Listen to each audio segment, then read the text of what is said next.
नमस्कार, स्वागत है आपका संवाद 365 देख रहे हैं आप। आपके साथ मैं हूं दिग्विजय सिंह चौहान। उत्तराखंड की 5 बड़ी खबरों पर नजर डालेंगे। सबसे पहले बात करेंगे पुलिस कांस्टेबल की जो भर्ती परीक्षा है, लिखित परीक्षा है, वो एक पहरे के बीच में संपन्न हुई। इसके अलावा बात करेंगे मुख्यमंत्री पुष्कर सिंह धामी ने कहा कि ना कोई अल्पसंख्यक ना कोई बहुसंख्यक, सब एक समान हो। साथ ही मुख्यमंत्री पुष्कर सिंह धामी से कुछ संतों ने मुलाकात की, उनकी तारीफ की, उस बारे में भी आपको बताएंगे। इसके अलावा बात करेंगे नीति घाटी में विराजमान हुए बाबा बर्फानी, और आखिरी खबर में उत्तराखंड में भूकंप के झटके कब, कहां और कैसे महसूस किए गए, उस खबर पर भी आपको अपडेट देंगे।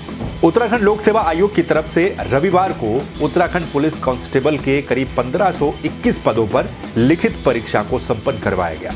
कड़े पहरे के बीच, सुरक्षा व्यवस्था के बीच ये परीक्षा संपन्न हुई, क्योंकि इससे पहले आपको पता ही है कि प्रदेश में किस तरह से भर्ती घोटाला एक खुलकर सामने आया था।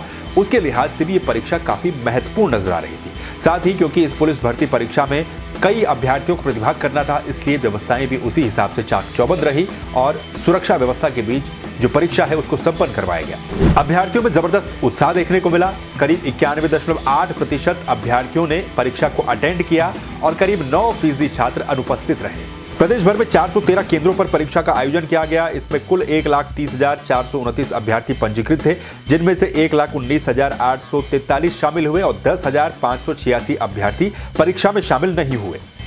ये बताया गया कि सभी केंद्रों पर लगभग शांतिपूर्वक तरीके से परीक्षा संपन्न हुई है। नकल माफियाओं पर लगाम लगाने के लिए, नकल माफियाओं पर नजर रखने के लिए पुलिस और प्रशासन की तरफ से भी सुरक्षा के खास बंदोबस्त किए गए थे। सचल दस्ते बनाए गए थे जो कि लगातार निगरानी रख रहे थे कि नकल माफिया किसी भी तरह से इस परीक्षा को इफेक्ट न करे। मुख्यमंत्री पुष्कर सिंह धामी ने विश्व अल्पसंख्यक दिवस के मौके पर एक बयान दिया। मुख्यमंत्री ने कहा है कि हमारी ये कोशिश रहेगी कि ना कोई अल्पसंख्यक रहे ना कोई बहुसंख्यक रहे, बल्कि उनके बीच की जो दीवार है उसको ही हटा दिया जाए। विश्व अल्पसंख्यक दिवस के मौके पर मुख्यमंत्री पुष्कर सिंह धामी ने कहा है कि इस दिन, यानी कि ये दिन देश की अखंडता और एकता के संरक्षण व संवर्धन के लिए मौलिक कर्तव्यों को याद दिलाने का दिन है। सीएम धामी ने कहा कि न कोई अल्पसंख्यक हो न ही बहुसंख्यक हो, सबकी दीवार एक होनी चाहिए। केंद्र और राज्य सरकार अल्पसंख्यक वर्ग के कल्याण और उत्थान के लिए लगातार काम कर रही है। मुख्यमंत्री पुष्कर सिंह धामी ने कांग्रेस पर निशाना साधते हुए भी कहा कि अल्पसंख्यक और बहुसंख्यक का इस्तेमाल कांग्रेस पार्टी ने हमेशा वोट बैंक के लिए किया है, जबकि हमारी कोशिश है कि सभी का एक समान विकास किया जा सके।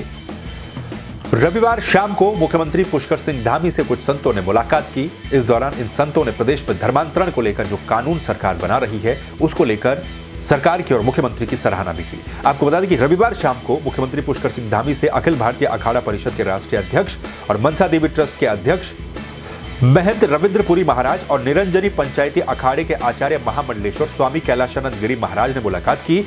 उन्होंने प्रदेश में धर्मांतरण पर कड़ा कानून बनाए जाने पर संत समाज की ओर से मुख्यमंत्री का आभार व्यक्त किया।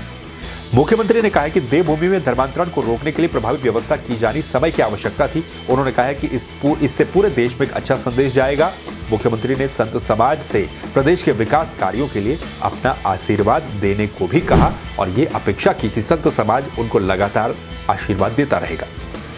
अमरनाथ के बाबा बर्फानी तो आपने देखे ही होंगे, लेकिन उत्तराखंड में भी एक बाबा बर्फानी है। नीति घाटी में बॉर्डर के पास एक जगह है टिम्बर सैंड, जहां पर आपको बाबा बर्फानी के दर्शन होते हैं। इससे पहले भी हमने आपको कई बार बाबा बर्फानी की तस्वीरें नीति घाटी से दिखाई हैं। एक बार फिर से बाबा बर्फानी के दर्शन यहां पर अब होने लगे हैं। यहां पर बाबा बर्फानी की पहली तस्वीर सामने आई है, जिसमें गुफा में बर्फ से शिवलिंग का आकार उभरा हुआ है। टिम्बर सैंड में बाबा बर्फानी के दर्शन के लिए दूर दूर से श्रद्धालु पहुंचते हैं। जोशीमठ मलारी हाईवे पर नीति गांव के पास करीब 3 किलोमीटर की पैदल दूरी पर यह टिम्बर सैंड की गुफा है और यहां पर दिसंबर से मार्च महीने तक बाबा बर्फानी के दर्शन होते हैं। बाबा बर्फानी के शिवलिंग के आकार में यहां पर बर्फ जो है वो उभरी हुई होती है, जिसको देखने के लिए दूर दूर से श्रद्धालु पहुंचते हैं और धीरे धीरे इसको भी डेवलप किया जा रहा है ताकि ये भी विश्व के मानचित्र पर अपनी एक जगह बना सके। अब खबर भूकंप के झटकों को लेकर। पिछले कुछ दिनों में लगातार उत्तराखंड और आसपास के इलाकों में, खासतौर पर चाहे वो नेपाल बॉर्डर की बात हो या फिर उत्तर प्रदेश बॉर्डर की बात हो, भूकंप के झटके लगातार महसूस किए जाते रहे हैं। एक बार फिर से टिहरी और उत्तरकाशी जिले के बॉर्डर पर भूकंप के झटके महसूस किए गए हैं। अगर न्यूज एजेंसी ANI के मुताबिक रिक्टर पैमाने पर इस भूकंप की तीव्रता 3.1 रिक्टर स्केल मापी गई है। इससे पहले भी उत्तराखंड में भूकंप के झटके लगातार महसूस किए जाते रहे हैं। टिहरी जिला आपदा प्रबंधन विभाग की ओर से बताया गया कि भूकंप से किसी भी तरह के जान माल का कोई नुकसान नहीं हुआ है।